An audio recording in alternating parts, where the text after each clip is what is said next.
Pemirsa, terima kasih Anda masih tetap bersama Beranda Nusantara. Kita langsung ke informasi berikutnya.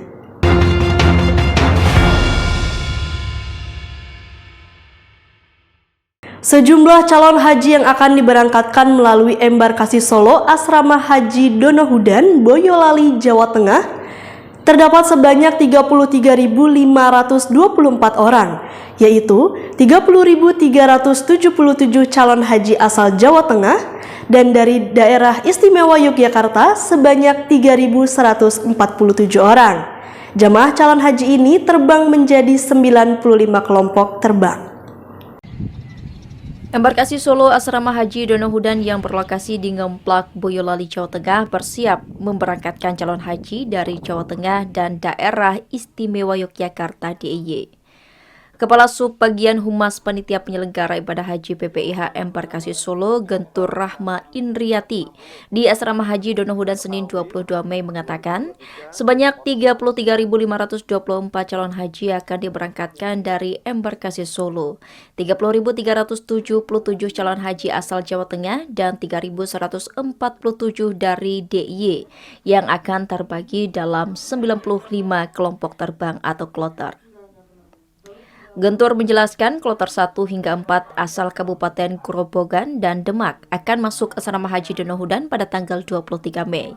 Dan kloter 1 akan diberangkatkan dari embarkasi ke Tanah Suci pada Rabu 24 Mei dini hari. Kita ketahui 2023 porsi lansia mendominasi dalam operasional haji. Hampir 60% jemaah haji kita adalah lansia. Makanya tagline dari 2023 ini adalah Haji Ramah Lansia.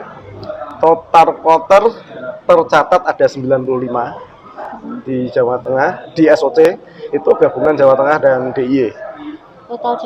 Total jamaah sesuai dengan kuota haji Jateng itu 33524, Jateng dan DIY. Terdapat 270 satgas di Asrama Haji Donohudan yang bertugas membantu 23 panitia penyelenggara ibadah haji PPIH di bidang-bidang layanan selama musim haji tahun 2023. Hal ini lantaran 60% jamaah merupakan lansia. Panitia pun mendesain ruang penerimaan dengan jalur ramah lansia dan difabel.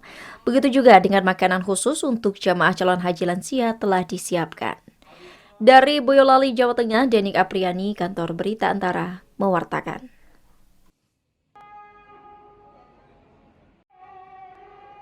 Pemerintah Provinsi Papua melepas 1.056 calon jamaah haji asal Papua yang dijadwalkan akan berangkat pada 27 Mei melalui embarkasi Makassar.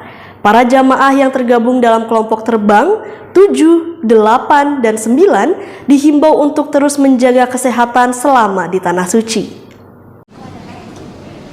Sebanyak 1.056 calon jamaah haji se-Papua yang tergabung dalam kelompok terbang atau kloter 7, 8, dan 9 pada 22 Mei dilepas di Aula Asrama Haji Papua, Kota Jayapura. Mereka direncanakan akan diberangkatkan pada tanggal 27 Mei mendatang menuju embarkasi Makassar untuk selanjutnya diberangkatkan ke Tanah Suci 2 hari kemudian. Kepala Kantor Wilayah Kementerian Agama Papua, Pendeta Clemens Taran berharap seluruh calon jamaah haji asal Papua akan menjadi haji yang mabrur, yang bermanfaat bukan saja hanya di lingkungan keluarganya saja, tapi juga bagi umat, bangsa, dan negara. Seraya mengajak para calon jamaah haji agar saling membangun hubungan kekeluargaan bukan hanya sampai ketika kembali ke tanah air kelak.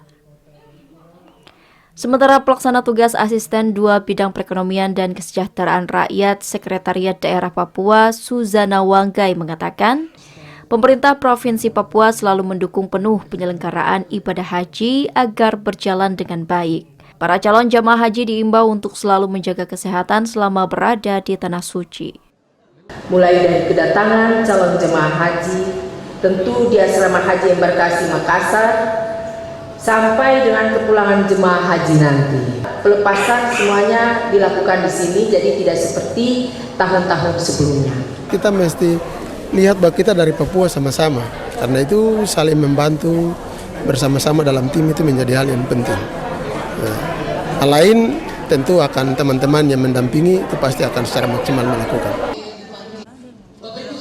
Seluruh calon jamaah haji asal Papua diminta agar senantiasa mengikuti anjuran pemerintah selama prosesi ibadah haji, serta senantiasa menjaga marwah dan citra jamaah asal Indonesia yang dikenal dengan ketertiban dan juga kebaikannya. Dari Jayapura, Papua, Laksa Mahendra, Kantor Berita Antara, mewartakan.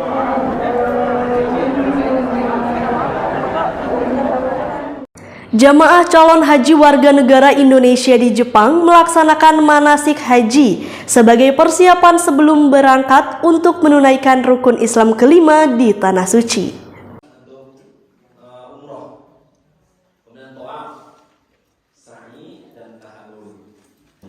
Jamaah calon haji warga negara Indonesia di Jepang mengikuti bimbingan manasik haji yang diadakan di Balai Indonesia Tokyo pada Minggu 21 Mei. Bimbingan manasik haji yang diikuti oleh 70 jamaah calon haji ini dipandu oleh Imam Masjid Bilal Nagano, Ustadz Muhammad Anwar. Sementara itu sejumlah peserta yang berdomisili di luar Tokyo mengikuti kegiatan ini secara daring.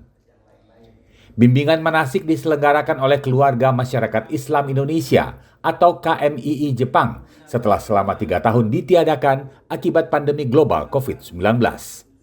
Kami memfasilitasi umat muslim Indonesia di Jepang yang ingin beribadah, terutama dalam melengkapi rukun Islam yang terakhir ya untuk beribadah haji selagi mampu, dan memang mumpung lagi di Jepang karena di Jepang ini begitu dimudahkan untuk beribadah haji. Bimbingan manasik haji dimulai dari pemaparan materi yang berisi pengetahuan seputar haji seperti syarat, rukun, hingga larangan saat berhaji.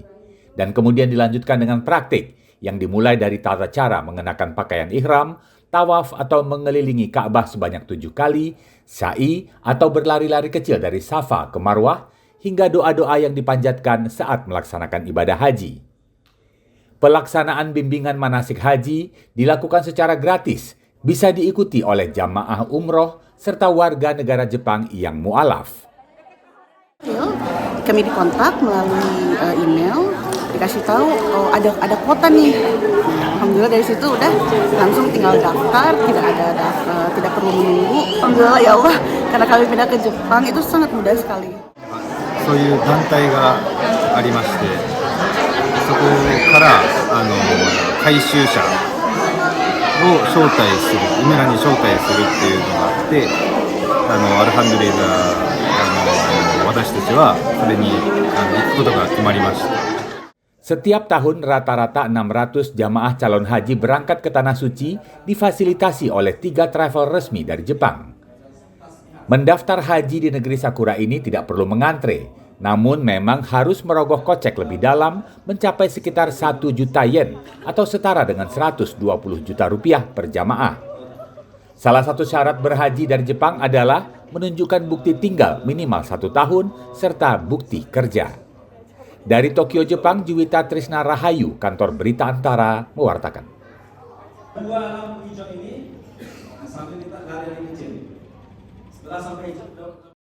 Kepala Badan Pengelola Keuangan Haji Fadlul Imansyah memperkirakan pada tahun 2027 mendatang, cadangan nilai manfaat haji akan habis.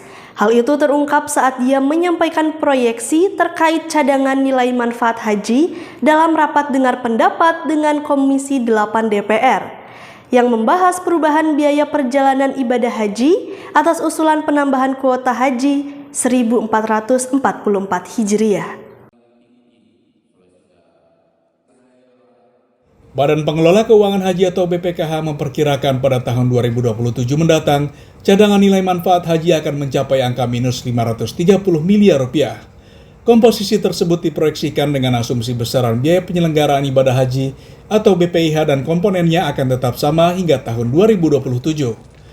Selain itu, seperti diungkapkan Kepala BPKH, Fadlul Imansyah dalam rapat dengar pendapat dengan Komisi 8 DPR di Jakarta pada 22 Mei, ada penurunan dalam jumlah cadangan nilai manfaat dari 14,5 triliun rupiah menjadi 13,678 triliun rupiah.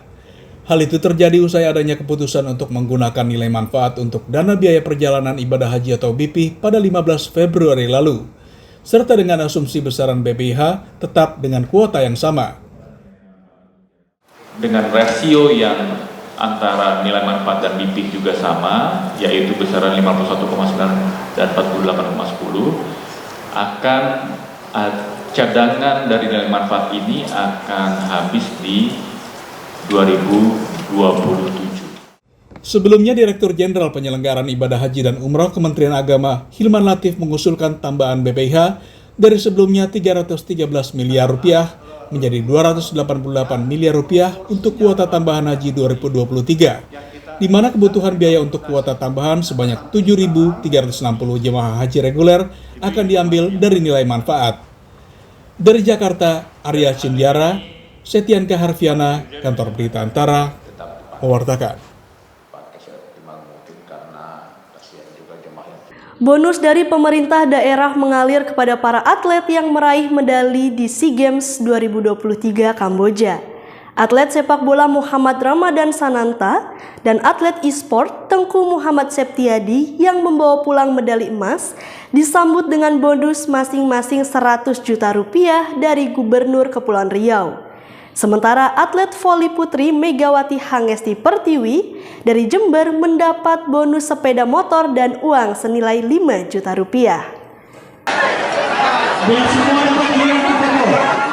Para atlet peraih medali di perhelatan olahraga SEA Games 2023 di Kamboja disambut dengan sukacita saat kembali ke kampung halaman. Tidak hanya itu, mereka juga mendapatkan bonus dari pemerintah daerah setempat sebagai bentuk apresiasi atas prestasi di kancah internasional. Di Kepulauan Riau, atlet sepak bola Muhammad Ramadan Sananta dan atlet e-sport Tengku Muhammad Septiadi dielu-elukan karena berhasil membawa pulang medali emas. Masing-masing mendapatkan bonus uang tunai 100 juta rupiah dari Gubernur Kepulauan Riau, Ansar Ahmad pada Senin 22 Mei. Bagi kita tentu pada anak-anak kita yang sukses ini bisa menularkan kepada teman-teman yang lain di Kepri, dan kita pemerintah daerah tentu akan terus melakukan pembinaan lebih lanjut. Sementara itu, atlet voli Megawati Hangesti Pertiwi juga mendapatkan bonus dari pemerintah daerah Jember setelah berhasil mendapatkan medali perunggu di SEA Games Kamboja. Megawati menerima bonus berupa 1 unit sepeda motor dan uang pembinaan sebesar 5 juta rupiah sebagai bentuk terima kasih karena sudah memotivasi atlet-atlet lain dari Jember agar bisa mengikuti jejak prestasinya. Semoga, saya berharap di Jember nanti banyak lagi atlet-atlet yang bisa masuk ke timnas. Selanjutnya, Megawati akan kembali membela skuad timnas voli indoor putri Indonesia di Asian Volleyball Confederation Asia Challenge Cup for Women 2023 di Gresik, Jawa Timur pada Juni mendatang. Tim Kantor Berita Antara mewartakan. Pemirsa, tetaplah bersama kami di Beranda Nusantara, karena berbagai informasi menarik lainnya akan hadir sesaat lagi.